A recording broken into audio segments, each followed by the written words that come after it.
kɔfɛ isa tɛrɛ dɔ taama la ka mɔli ka wandi sobali ni somisɛni bɛɛ la.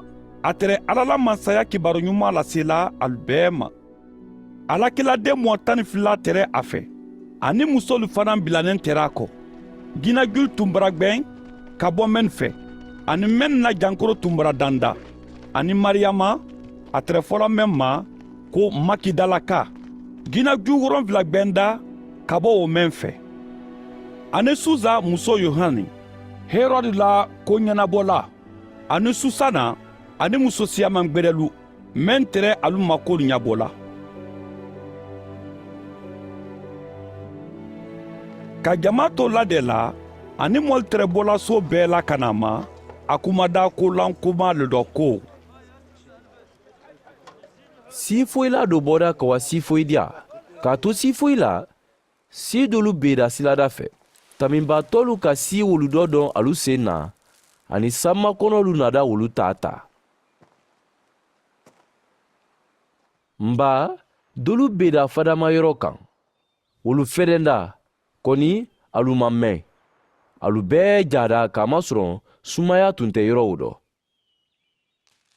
ani dolu beda woninu tɛ ma alu ni wolu wulida ɲɔgɔn fɛ woninu ka wolu dɔ gbɛdɛn.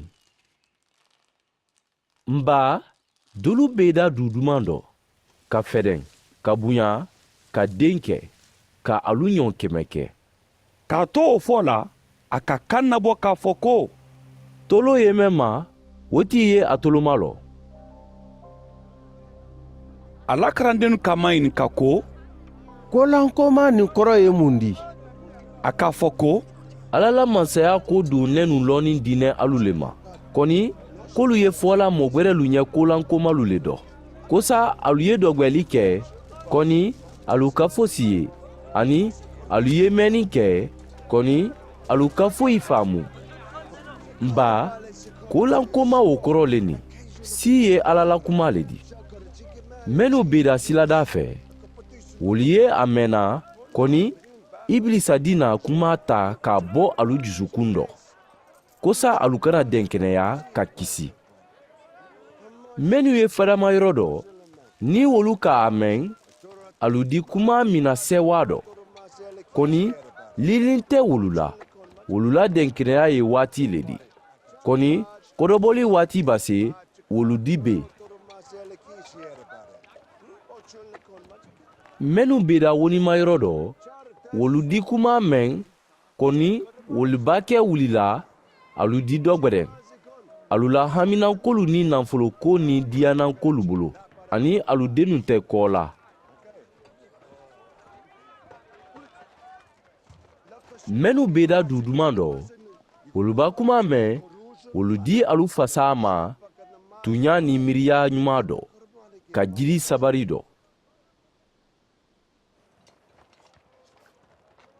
mɔgɔ si tɛ fitina na mɛnɛ ka ban ka fɛn bili a kunna wala k'a si lafɛn kɔrɔ alu di a la mɛnɛ ka a si fitinasidiya kan sa mɔgɔ minnu ye donna bon na olu ye fitina mɛnɛ ye.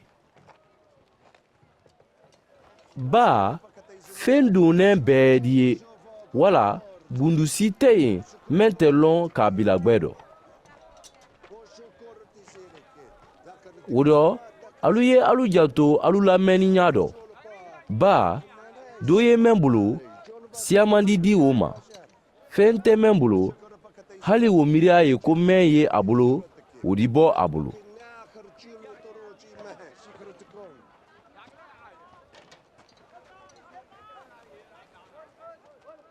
nba a nana dɔ kɛlu nala ye kan ma kɔni alimasa ma sɔrɔ na jama la wara fɛ a fɔda an ye ko i nani i dɔkɛlu lɔnɛ kɛnɛ ma alu y'a fɛ ka i ye. kɔni a ka jabili kɛ ko n na ni n balimalu ye mɛnu le di mɛnu ye alu toloma lɔ la ala la kuma la ani k'a labaara